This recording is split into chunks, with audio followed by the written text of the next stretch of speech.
শংকৰদেৱ কলাক্ষেত্ৰৰ অন্তৰ্গত আচলতে যি দামোদৰ আন্তৰ্জাতিক প্ৰেক্ষাগৃহ আছে, দামোদৰদেৱ আন্তৰ্জাতিক প্ৰেক্ষাগৃহত আছে। ইতিমধ্যে বিজেপিৰ যিসকল কাৰ্যকৰ্তা আছে তেওঁলোকৰ প্ৰথমখন যি আনুষ্ঠানিক সভা, এই আনুষ্ঠানিক সভা ইতিমধ্যে সমাপ্ত হৈছে। সমাপ্ত হোৱাৰ পাছত ইতিমধ্যে দেখিলে যে কেন্দ্ৰীয় মন্ত্ৰী সৰ্বানন্দ সোণোৱালকে আদি কৰি সকলো গৈছে আৰু ইয়াৰ পাছতেই দ্বিতীয় তেওঁলোকৰ যি কাৰ্যসূচী, সেই কাৰ্যসূচী আছিল যে এইবাৰ বিধানসভালৈ নিৰ্বাচিত হৈ অহা যিসকল বিধায়ক, সেই বিধায়কসকলক তেওঁলোকে সম্বৰ্ধনা জ্ঞাপন কৰিব আৰু সমগ্ৰ ৰাজ্যৰ যিসকল বিজেপি কৰ্মী আছে, বিজেপি কৰ্মীসকল আহি পেলাই ইতিমধ্যে ইয়াত উপস্থিত হৈছেই।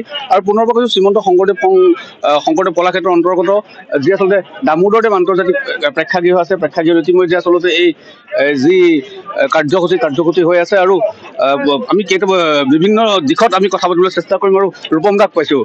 ৰূপম দাৰ প্ৰথমটো কাৰ্যসূচী যিহেতু ইতিমধ্যে সমাপ্ত হৈছে আপোনালোকৰ, দ্বিতীয়টো কাৰ্যসূচী কেতিয়াৰ পৰা আৰম্ভ হ'ব আৰু কেনেধৰণৰ কাৰ্যসূচী হ'ব আৰু কিমান সংখ্যক কাৰ্যকৰ্তা গোট খাইছে আজি? আজি এইখন সভাত অফিচ বেয়াৰ, তাৰপিছত জিলা সভাপতি, মণ্ডল সভাপতি, মৰ্চাৰ সভাপতি, সাধাৰণ সম্পাদকৰ অপেক্ষিত আছিল। প্ৰায় ৯৫% আজি উপস্থিতি আছিল। খুব সুন্দৰ বাতাবৰণ আৰু আগন্তুক দিনত আমি কেনেকৈ আগবাঢ়িম, কাৰণ আপোনালোকে জানে বিজেপিয়ে এটা নিৰ্বাচন শেষ হোৱাৰ লগে লগে দ্বিতীয় নিৰ্বাচনটোৰ কাৰণে প্ৰস্তুতি চলায়। তো সেই প্ৰস্তুতিৰ এইটো শুভাৰম্ভণি। আৰু সন্ধিয়ালৈ আমাৰ আজি সকলো মূল যিটো আকৰ্ষণীয় হয়, সন্ধিয়া আমি সকলো বিধায়কক আজি ইয়াতে সন্মান জনোৱা হ'ব। এইখিনিয়ে নিশ্চয়কৈ এয়া আছিল মুখপাত্ৰ ৰূপম গোস্বামী ডাঙৰীয়া। পোনে আমি এটা দেখুৱাব বিচাৰিছোঁ যে যিসকল আচলতে কাৰ্যকৰ্তা, ইয়াত কাৰ্যকৰ্তা বিশেষকৈ জিলা সভাপতিসমূহ ইয়াত উপস্থিত আছিল, মণ্ডল সভাপতিসমূহ আছিল আৰু যিসকল কাৰ্যালয়ৰ দায়িত্বত যিসকল আছিল তেওঁলোক আছিল। আৰু সমান্তৰভাৱে আমি ইতিমধ্যে আপোনালোকে দেখিলে যে কেন্দ্ৰীয় মন্ত্ৰী সৰ্বানন্দ সোণোৱালকে আদি কৰি বহুকেইজন বিধায়ক সাংসদ ইয়াত উপস্থিত আছে। আৰু শ্ৰীমন্ত শংকৰদেৱ কলাক্ষেত্ৰৰ অন্তৰ্গত পুনৰবাৰ কৈছোঁ শ্ৰী দামোদৰদেৱ আন্তৰ্জাতিক প্ৰেক্ষাগৃহত এই সভা ইতিমধ্যে চলি আছে। আৰু আমি কিছু দূৰ লক্ষ্য কৰিছোঁ প্ৰাক্তন বিধায়ক তথা বৰ্তমানৰ সাংসদ তেৰছ গোৱালা আহিছে। আমি তেখেতৰ ওচৰলৈ যাবলৈ চেষ্টা কৰিম, কাৰণ তেৰছ গোৱালা বৰ্তমান যিহেতু এগৰাকী সাংসদ আৰু আমি তেখেতৰ ওচৰলৈ যাবলৈ চেষ্টা কৰিম। চবতকৈ প্ৰথমে গোৱালা ডাঙৰীয়া আপোনাক শুভেচ্ছা জ্ঞাপন কৰিছোঁ। বিধায়কৰ পাছত সাংসদ, নতুন অনুভৱ কেনেকুৱা? চব আগত পুখুৰীত কাম কৰিছিলোঁ, এতিয়া সাগৰত গ'লো।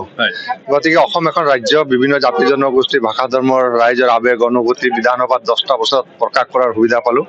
আৰু বিধায়ক হিচাপে যিমানখিনি ক'ব লাগিছিল সকলো বিধানসভাত ক'লোঁ।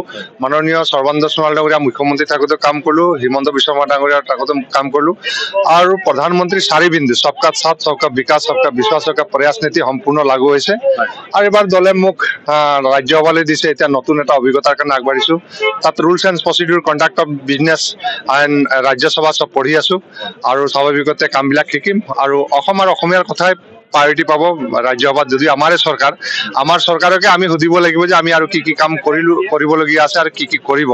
গতিকে জনপ্ৰতিনিধি হিচাপে আমাৰ এইখিনিয়ে দায়িত্ব। অসমৰ সমস্যাখিনি আমি শুনিব লাগিব আৰু ইতিমধ্যে আমি জানো বহু নতুন কথা শিকিব লাগিব। আৰু এইখিনি কথা কেন্দ্ৰীয় চৰকাৰক আমি সংসদৰ জৰিয়তে, আমাৰ অনাৰেবল স্পীকাৰ জৰিয়তে আমি নিশ্চয় দৃষ্টিগোচৰ কৰিব লাগিব। বিভাগীয় মন্ত্ৰীবিলাক জনাব লাগিব। এইখিনিয়ে কাম আছে। আৰু কেন্দ্ৰীয় চৰকাৰ, ৰাজ্য চৰকাৰ ৰূপায়ণ কৰা প্ৰতিটো আঁচনি আমাৰ যিখিনি আছে সেইখিনি আমি যাতে ভালকৈ ৰূপায়ণ হ'ব পাৰে। দুৰ্নীতি যি ধৰণে আগত আছিলে বন্ধ হৈছে, বন্ধ কৰিব লাগিব। স্বচ্ছতা বহাল ৰাখিব লাগিব। এইখিনি কাম। মিতব্যয়িতাৰ ক্ষেত্ৰত এবাৰ প্ৰধানমন্ত্ৰী ডাঙৰীয়াই কৈছিলে যে সকলোৱে কনভয় কম কৰিব লাগে, ইন্ধন জাতীয় সামগ্ৰী কম ব্যৱহাৰ কৰিবলৈ। আপুনি ব্যতিক্ৰম আছিল। আপুনি সদায় বিধানসভালৈ চাইকেল লৈ আহিছিল, সাংসদলৈ আপুনি চাইকেল লৈ গৈছে, আপুনি সমষ্টিটো প্ৰায় চাইকেল লৈ ঘূৰে। গতিকে এই ক্ষেত্ৰত আপুনি কি কয়? চাওক, মিতব্যয়িতাটো আমি বচাই ৰাখিলে ভাল, কাৰণ অধিক খৰচে আমাক ৰাজ্যখনক, ৰাষ্ট্ৰখনক জুৰুলা কৰিব পাৰে। এনেকুৱা এটা দুৰ্যোগ আহিলে, যি দুৰ্যোগ গোটেই ৱৰ্ল্ডতে পৰিছে। গতিকে তেনেকুৱা মুহূৰ্তত মাননীয় প্ৰধানমন্ত্ৰী ডাঙৰীয়া যিটো আহ্বান জনাইছে, মই যোৱা 10 বছৰ নহয়, গোটেই জীৱনতে কৰি আছো। আৰু এতিয়াও কৈছো যে মই কলাক্ষেত্ৰলৈকে চাইকেলতে আহোঁ। আজি আহি আছিলো, পটকে এজন বন্ধু বলতে গাড়ীত উঠাই লৈ আহিলে, নহ'লে মই ইয়ালৈকে চাইকেলতে আহোঁ। গতিকে চাইকেল আছে, চাইকেল চবেই চলালে স্বাস্থ্যৰ কাৰণেও ভাল, ট্ৰেফিকৰ কাৰণেও ভাল আৰু মিতব্যয় হ'ব। সেইকাৰণে চাইকেল সকলোৰে কাৰণে ভাল।